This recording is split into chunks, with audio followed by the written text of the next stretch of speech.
the Sporting Globe at 690 Mount Alexander Road in Moonee Ponds. My name's Teo Pellizzeri, joined as always by Adem Saricaoglu.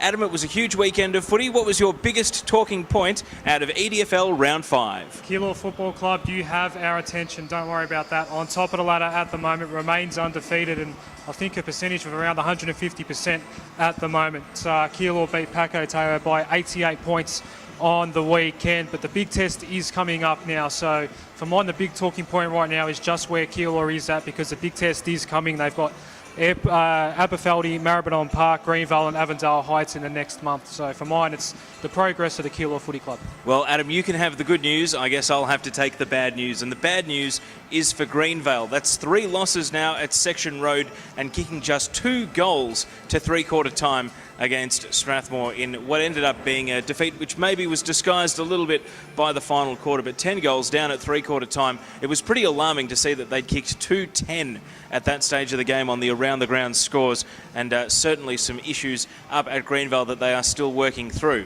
Now, we would have thrown to our segment with Craig Clinic this week. We apologise to all the fans of the Strathmore Football Club, but unfortunately there were some technical errors, and we will be endeavouring to get Craig back on web TV soon. So what we'll do is we'll jump into the Premier Division Washup, and Adam, as the scores come up on our screen, your winners from the weekend, not too many surprise results I would say, but gee, there were some high scores and some very big bags of goals, none more so than Patrick Rose and Dean Galea combining for 15 between them. And just as we expected in pre-season, they are now 1 and 2 on the goal-kicking table in Strathmore Community Bank Premier Division. Yeah, Paddy Rose was my pick for the Reynolds medal, of course, at the start of the year, and that pick's looking quite good so far, I must say. But yeah, he and Galea, that combination is working wonders for Avondale Heights, and what a shootout that game was against the Northern Saints. Both clubs cracked the ton, but still a massive 79-point win in the end for the Heights. They're going along very nicely at the moment. What about the talking points out of Aberfeldy versus Airport West? This one was surprisingly one-sided. Lance Oswald and Kyle Reimers combining for 8 goals, so the smaller forwards and the running forwards doing some real damage there. Adam Contessa said in one of his quarter huddles, as our reporter on the scene, Luke Mortimer, overheard, that his team played with a defeatist attitude, which I find really surprising.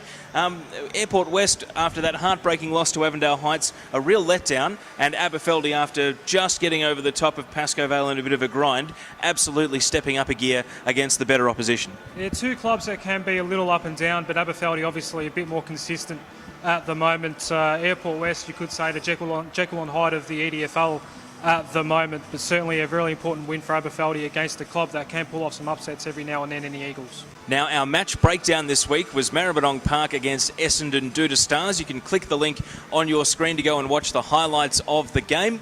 Adam, we broke it down on video, but just a thought there on what it means for the still winless Dudas and Marby now, who get their second win, but amazingly jump from 8th to 5th as the result of the percentage boost that they got out of this game. Yeah, word out of Essendon Duda Stars is there has been a bit of soul-searching after this one, and it's understandable. It's a lot of pressure at the moment on them, but Maribyrnong Park, their top-end talent, Teo, we saw it on display on Saturday. They've got a really good core of VFL-listed players and VFL players with VFL experience. Obviously, Robbie Costello was quite good as well. When they're all firing, Maribyrnong Park is a force to be reckoned with, and they were really good. They played some really good footy in very trying conditions. Now, it was a one-sided game, but click the link because there's a nominee there for Goal of the Year and for Mark of the Year, and there was one player, Michael Musica, at the heart of both those highlights. We move on now to Essendon Ford Division 1.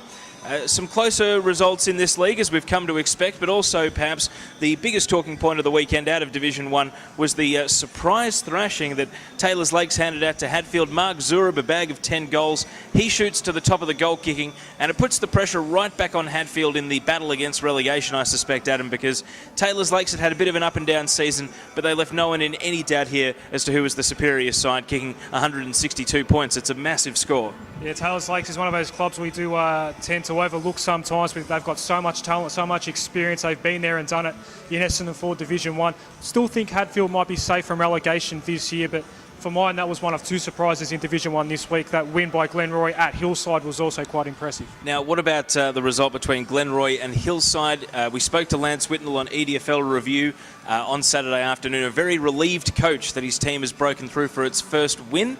The question is, Adam, has Glenroy now turned the corner? Are you convinced that after one win that they're back in the mix for the top four and can eventually rejoin the race for the premiership after their slow start? Yeah, I think so, and the biggest thing they've got going for him is how open the division is. And we spoke to Lance Whitnell after the game, Teo, on the match of the day, and attitude was the major factor in that game. He seemed like the boys actually rocked up and wanted to play a game of footy for once this season. So they caught Hillside off guard and played some really good footy. They played for each other and finally got the result that we probably were expecting pre-season, but Hillside winning as favourites. But Glenroy get their season back on track with that win. And Oak Park remain winless in the division. They're not bottom on percentage because they've already had their bye.